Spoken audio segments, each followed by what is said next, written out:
Hello guys, আসসালামু আলাইকুম। আশা করি সকালে ভালো আছেন। তো গাইস, রিসেন্টলি আমরা 3500 টাকা দামের একটা ড্রোনের ভিডিও দিছিলাম।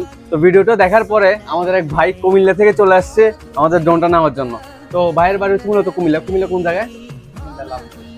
লাল লালমানি লালমাই। আচ্ছা আচ্ছা, কুমিল্লা লালমাই থেকে আসছে। তো অনেক এখান থেকে প্রায় অনেক কিলোমিটার দূর থেকে চলে আসছে শুধুমাত্র একটা ড্রোন নেওয়ার জন্য। তো গাইস, আপনারা যারা এই ড্রোনগুলো নিতে চান অবশ্যই চলে আসতে পারেন আমাদের শপে, নয়তো আমাদের অনলাইনে যোগাযোগ করে বাংলাদেশের 64 জেলা হোম ডেলিভারি নিতে পারেন। তো ভাই আসার পর ভাইকে আমি একদম সবকিছু খুলে বুঝে চেক করে বুঝিয়ে দিছি, এবং কি ভাই জিনিসটা বুঝে দিয়েছে। তার বলেন এক্সাইটমেন্ট কেমন? ভালো দাম অনুযায়ী ড্রোনটা ভালোই পাইছি। ক্যামেরা সব যাক যাক, ভিডিওটা দেখার পর উনি চলে আসছে। তো গাইস, আপনারা যার যাদের প্রয়োজন চলে আসতে পারেন আমাদের শপে। আর ভাইয়ের জন্য অনেক ভালোবাসা রইলো। কুমিল্লার ভাই ব্রাদার যারা রয়েছেন তাদের জন্য সর্বোচ্চ পরিমাণে ভালোবাসা রইলো। অবশ্যই আমাদের শপে আসবেন আর আমাদের জন্য দোয়া করবেন। সেই জন্য পর্যন্ত সবাই থাকবেন। আল্লাহ হাফেজ।